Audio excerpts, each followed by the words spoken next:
Thank you, Chairperson ma'am, for allowing me to speak on the Finance Bill 2026. Firstly, I would like to start out by saying that when the bill was first introduced on February 1st, 2026, the stock market went down. Now, one of the reasons for this happening, among many other reasons, is the increase in STT, which is Securities Transaction Tax, on futures and options. At a time when the country is slowly getting into investing and trading in the stock market, the government has increased the STT, which acts as a deterrent for traders, ma'am. Along with that, I would like to also say that I've received various representations from various organizations for hike in their current salaries and pensions they receive. And I would like to talk about these people, the women of our country that are powering the rural economy. These are the ASHA workers and the Anganwadi workers and helpers. Now, the salary structure of these workers is the central government is supposed to provide 60% and the state government is supposed to provide 40%. However, it is noticed that in most cases, the state government, even after giving its 40%, they again top up and give additional amount to ensure that the workers, they live a peaceful life.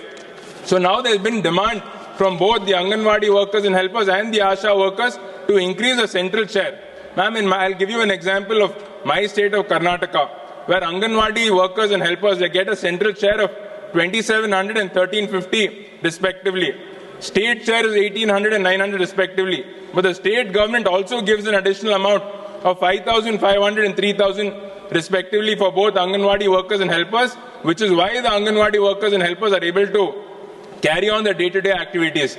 This state government increase also has happened in 2025. However, when you look at the central government, the last time this was revised was in the year 2018, which was almost 8 years back. So it is very important for the central government to also increase the central share of salaries for Anganwadi workers and helpers to ensure that they live a peaceful and happy life. Even when it comes to ASHA workers, ma'am, the central government gives only 2,000 rupees per month. A year back, it was increased to 3,500 rupees, but again, we've received a representation saying that even this 1,500 rupees has not yet been released to the states. And even if they release this 1,500, I would still like to say the central government share overall, that is 3,500 for these ASHA workers, is very less, and this does not allow them to lead a happy and peaceful life, so they should be increased. We should also remember, ma'am, that during Corona times, both our Anganwadi workers, helpers and ASHA workers risk their lives to ensure that the country goes in a peaceful state. Ma'am, when it comes to pensioners, the EPS 95 National Agitation Committee has been protesting and demanding an increase in the pension for almost a decade now. Presently, there are around 81 lakh pensioners, and out of the 81 lakh pensioners, most of the pensioners get only 1,000 to 1,200 rupees per month, which is very less. It is the duty of our country and the government to ensure that the elderly of our country are taken care of in their old age and in their hard times. So it is important for us. Their demand is to increase it to at least 7,500 per month. So I request the central government to increase the pensioners' amount to at least 7,500 per month, ma'am.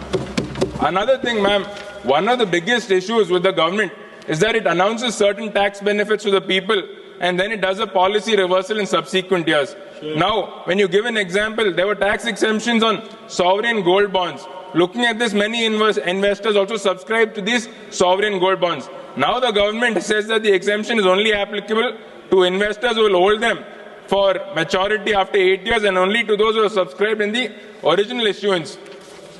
Investors who purchase these sovereign gold bonds in the secondary market or opted for early redemption will now be liable for capital gains tax. This policy reversal will greatly affect the middle class, ma'am. My only request is that anytime the central government gives any tax benefits in the subsequent years, say they even want to remove these tax benefits, they should not make it retrospective in nature. If the government does this, if they make it retrospective in nature, it deeply erodes the confidence of investors. It deeply removes the trust of the general public in the government tax benefits. So I request the central government that anytime they bring about policy changes and removing tax benefits, they do not make it retrospective in nature. Thank you.